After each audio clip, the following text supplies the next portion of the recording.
We back. Yo. All right. How's everybody feeling today? Amazing. Doing great. How you feeling, Mr. Nelly? I'm feeling good. You know, life is beautiful. I can't complain.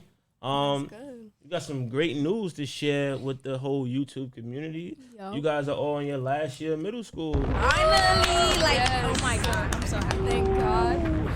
Now, let's kick it off with this question. How is 8th grade different than all other grades? I want to start. All right, it's different because like now you gotta take it serious. Cause if you're like now that you're going to high school, they're gonna be looking at your 8th grade stuff, your scores. Even though they're gonna be looking at 7th grade, but mostly 8th grade and how like you improving. So you gotta do amazing. I don't know. 8th grade is really different from 7th grade. It's more harder, and you have to do more. You have to focus more. You have to score better. It's a lot. Yeah. And now they have higher expectations for you. Yeah, especially like now you gotta get it together, especially if you weren't like last year you passed and you got like 660s. You gotta bring it up now because it's not. Higher stakes. Yeah. hmm And I feel like overall, 8th grade is the grade where you start to realize, like, wow, I only have 9th, 10th, 11th, 12th before I'm done with the whole, K through 12 experience. I feel like 7th 4 grade more went by years. so. Yeah. 7th grade went by so fast. Like even when we was like in the final year in June, I was like, damn. I remember sitting here in September, first day. Complaining, oh my god, you Like, in oh 7th my God, grade. I And don't now want to be look, at school. I'm in 8th grade now. Like it's going And to it went by so so quick. quick. So it's like. So now that you're going to high school, what are some of the things that you worry about? I'm really worried about like the teaching wise. Like I'm so like it's the homework. I feel like it's gonna be more stress. Like I'm already kind of stressed out for 8th grade. So like just imagine being in high school. Like it's gonna be worse. For me, Gotta get ready. high school, I'm more worried about like what I'm gonna do for the future. I'm not really worried about the high school experience because I just know like when I get there, I just have to do what I gotta do, like I did all these years before. Yup. And I like that. I'm just worried about my career in the future. I'm worried about time. Like she said, like you have to get it together. Like we don't like 3 years went by dumb quick. And it's gonna continue to fly by. So you guys gotta definitely stay on it. You know what I mean? Stay aware and take advantage. Like a lot of people sometimes take their last couple of years for granted. Yeah. But if you do really well, you'll set yourself up. You're talking about when you're an adult, years after high school and things like that. This is what's gonna be like your foundation. All right. Another thing, I don't want to spend my whole high school year stressing about like, oh Yeah. my God, I didn't get 100 on this test. Like I want to have fun at the same time. And be 'cause I know prepared. when I get to college, it's gonna be really different. Yeah, I agree. All right. Now, a few of you mentioned the word challenging. And I always think about this, and this is for all my teachers out there watching. They want to ask students, what makes school challenging? I feel like it's like the teachers. It's not like I like all my teachers. It's just that they set really high expectations. So when you don't meet that expectation, it's like dang, like I didn't make that. Like oh my god, I made a big mistake, and then you're like very stressed up over that. When you could just think more like positive, and like be like, oh okay, I'm gonna improve this time. But you're just stressed out about how your teachers is thinking about it. So the high I agree. expectation, Like okay. I feel like when you get like a failing grade on your test, you're just thinking like, wow, like I really could have did better. But I feel like you just gotta bounce back. And I feel like sometimes teachers don't help you with that. Like it's more about like, oh yeah, maybe I talk in class and stuff like that, but like help me get back on track as well. Yeah. But I noticed like one of my ELA teachers, she's like she noticed what she was doing. Like it's like oh my god, they too focused and stressed out on the grades. So let me help them improve instead of like getting them more stressed, Yeah, which like, I really putting like them because down. she doesn't always like think about the grades. Yes, it's good to have like good grades, but she thinks about like okay, let's see how you can improve instead of stressing out over that, which is really good. All right. So some tips, since you guys spoke about different things that teachers do, what are some tips that we can just go around and give some teachers that might watch the show? Just make it more fun for the class. Cause I know like as being in an 8th grade class, like we talk a lot. And I know that for sure, but it's just more like just make it more interesting for us because I feel like at this age we just losing attention spans and stuff, especially because of like we're phones and stuff like that. Just make it more fun for us, make it more engaging. And I understand we too grown to be talking about making fun, but like it's still like we gotta make the stuff interesting to catch like the people's eyes and be like, okay, now I really want, and make sure like I feel like if there's a group of people that understand, don't focus on that group of people that understand, and don't like pick on those specific students that understand. I feel like choose on the kids that don't understand so that they can improve on their next test because you're asking questions and now they know the answers to them. And not even just that. It's also like some kids, I know like they're like shy when people think about them. So like maybe like ask them personally, oh, do you want help? Do you need help? Because I know some kids, they don't like asking questions in front of the class, like how they're going to react. Yeah. They might feel a little like dumb. You know, yeah. Now, what advice would you guys give to, like 6th graders? They just now, coming into middle school, they're trying to navigate. What advice would you give them now that you guys are at the end of the middle school journey? Just focus. Yeah, no. That's all you gotta Okay, do. so look, I know if I'm about to tell these 6th graders what to do, and they about to say, nah, you joking around, you playing too much, and like, oh, I don't care. But like, I'm be honest, like, just get it together, because you getting in middle school now. Like, you just gotta get your stuff. Be prepared. Like, do your work when it's done. Like, when it's due, do it that time. Because if you do your homework, you're gonna understand what you're learning if you do your homework. But if you don't do your homework and you confused because you're not doing your homework and you're not learning from the homework. Do good, I'm but playing this in the class tomorrow. Keep going. do good, but also don't do the bare minimum. Like, just like don't do what you have to do just to get a good grade. Yeah. Do what like, because you know you want to do good in the future. Like, if you, like, as an example, not example, but like, I don't want to explain this. Like, what you call, don't do it and be like, oh, I got a 65. Okay, I passed. Like, try to. No, like, push yourself. Yeah, like, try to give yourself higher expectations to reach. Because at the end of the day, when you say you expect like a 90 on your test and you get a 50, you're going to be like, wow, like, I really got to work hard. And then you're going to work hard because you know you want that 90. But if you don't do that and you're just like, okay, I'm just going to 65. And it don't matter.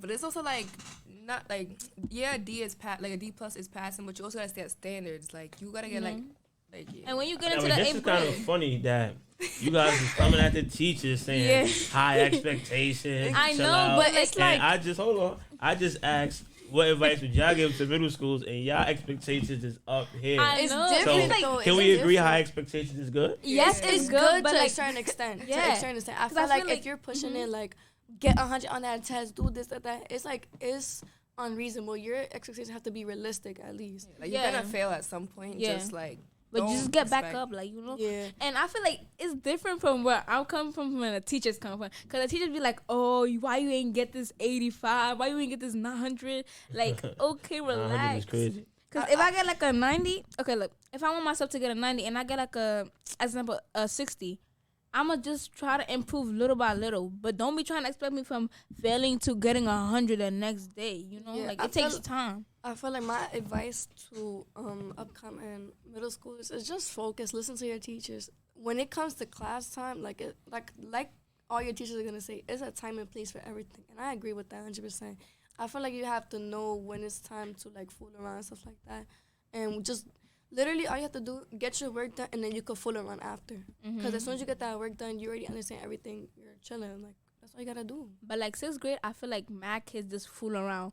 And I understand because you just came out of elementary, so it makes sense. But once you get to 7th grade, at least the middle to the end, start getting yourself, like, start fixing yourself up.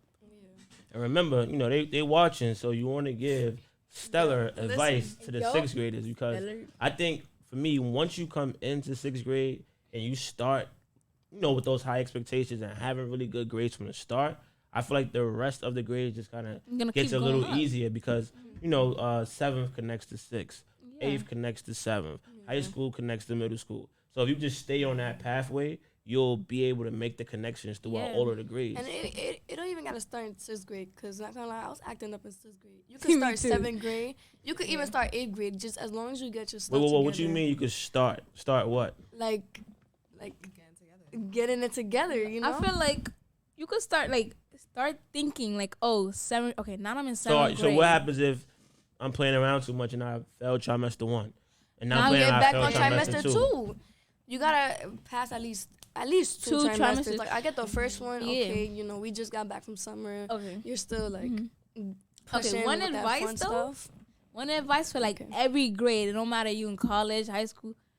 When you start a unit, pay attention for the first unit, because they start off little and then that's when it starts getting harder. But if you don't pay attention to the first unit, just know you messed up, bro. You just messed dropping gems in here. Now, you guys talked a little bit about attention span, and that takes me over to social media, right? Now, I've been seeing a lot of stuff on social media, and sometimes I often wonder, like, wow, when I was growing up, we had certain type of blocks on the internet. You couldn't go on certain sites. You couldn't see certain things. So let's start with that. Should social media have a block or age limit on it? To a certain extent. I feel like go. me personally, it's certain things that people should be able to see. Like, you should be able to see the violence that's going on in the community so you feel influenced to make it better. I feel like you should be able to see what celebrities out here doing so that like, let's not do this as well, just so people could understand what's really going on in the world. I feel like some people try and shade it off and, like, throw it under the rug and stuff. Trying to That's hide you not from good. reality. Yeah, I feel like, okay, a 6-year-old shouldn't be on Instagram, but at the same time, it's like, you need to teach them what's gonna happen in the real world. At least start introducing them to it, because it just makes life for them a little bit easier. So you're saying basically, like, being exposed to things that's going on in the real world might help you see reality better. Yeah. I was gonna say it could be good or bad, because like she said, some like younger people shouldn't be seeing certain things. Like when like 6-year-olds, like, you shouldn't be like seeing certain stuff, but it's also because you're gonna grow up too fast. Then I feel like adults don't want their kids like seeing certain. And then, like, another thing too is, like, I feel like there is, like, age limits in almost every app. There's an age limit, but a lot of kids fake their age, that's the problem. And I feel like they should be like, this is what we should do. Like, we should have, like, our parents having, even though I don't want that, but still. wait. Just come back. But, like, I feel like there's, like, a limit where, like, the parents could do, like, at least tracking your phone, or, like, where my mom. How like, you gonna give the advice? My mom does this. Like, my mom used to do this. Where, like, when I download an app, it goes to her phone first to accept if I can download the app, which is good. Cause then now you know what your kids is doing on the phone. Don't be getting your kids on Twitter. Oh yeah, that's another thing. I feel you like guys mentioned. Go ahead. Safety on social media is very important. I feel like parents at least should know that you're on the app, even if you sneak it from them and stuff. I feel like they should know you're on the app, just because a lot of things happen on social media, like cyberbullying, and it's just a lot of bad things that go on social media. Yeah, and it's just like, no hate on nobody, but, like, I feel like a lot of people be posting a little too inappropriate things where, like, it's like little kids on your live or, like, watching your stories, which is not good, because now they thinking about that. They're not thinking about wanting to be a lawyer, a doctor. They thinking about, I want to rap, I want to do this. Especially if it's like little kids, like, they might talk to their friends and now their friends know about that. So if it's like a 6-year-old, oh, look what I saw on the internet. It's like a domino effect. Maybe that kid don't even be on that app, but now you telling that kid everything, and now they scared because they didn't even know anything about that stuff. Wow, so that makes me think. Being that you all are young ladies from the Bronx, there was a viral moment on all over all the platforms, TikTok. I think it was like a Power 105.1 radio concert where, it was a viral Ice Spice video. I don't want to get into the details of the video. I'm pretty sure everyone's seen it. Everyone that's watching probably seen it. But because you young ladies are specifically from the Bronx, how do you think that has an effect on young women in the Bronx?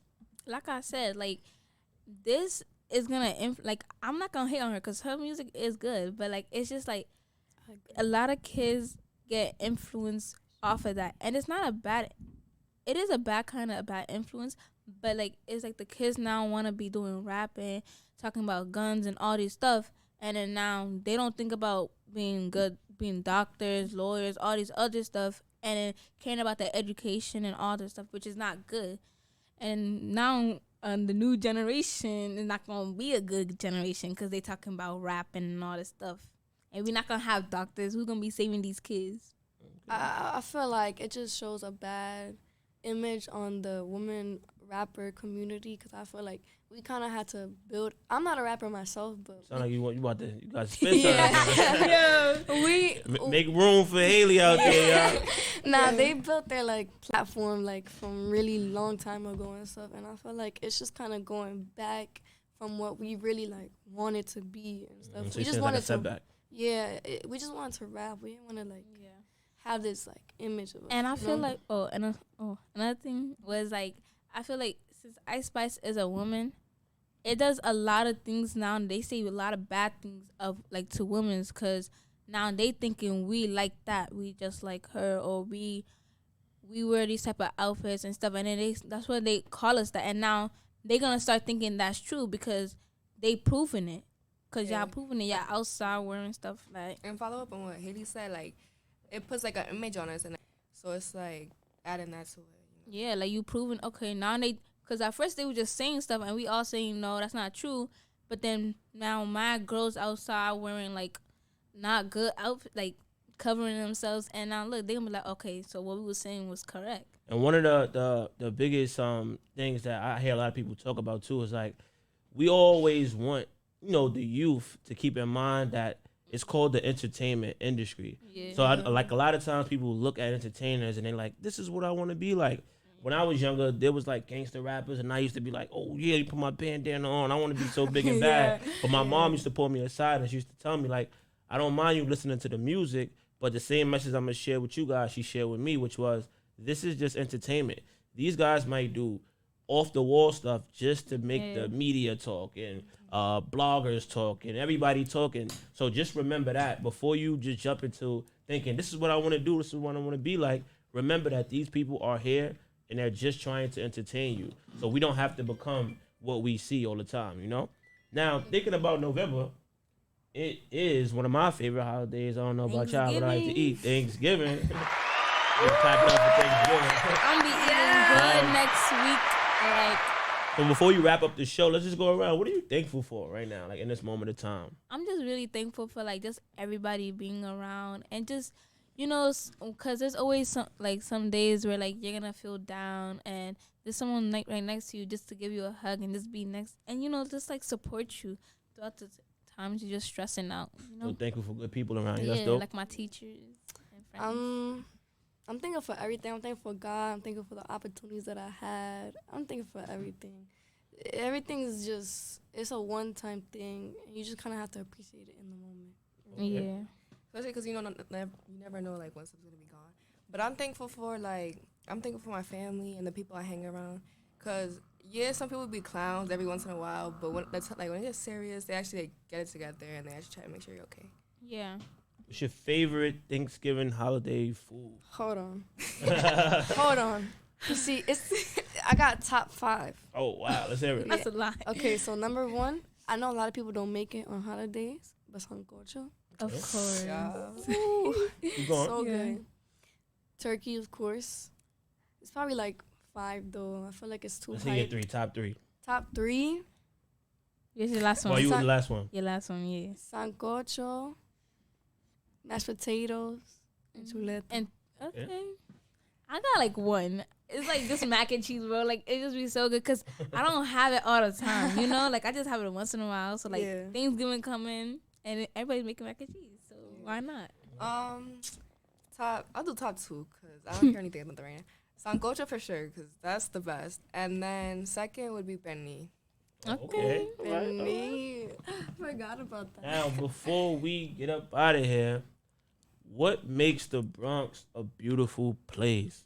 The community. Yeah, everybody like they don't know you, but they're gonna have your back if you outside. Like something could be happening to you, and they're not gonna know you, but they're gonna be there. Like they're gonna back you up no matter what. They got your support. Community. I feel like overall, even though there's a lot of hate in the world, I feel like in the Bronx, it's just so much people around, and you can really just be with a lot of people. You know, it's just you don't even have to know the person. You could just be with them, and it just feels like a nice place. You know. Yeah. People and experiences. There we go. And there you have it. Episode 4, just like that. Woo! This is the best episode, you know that. Stay tuned for more. Yeah.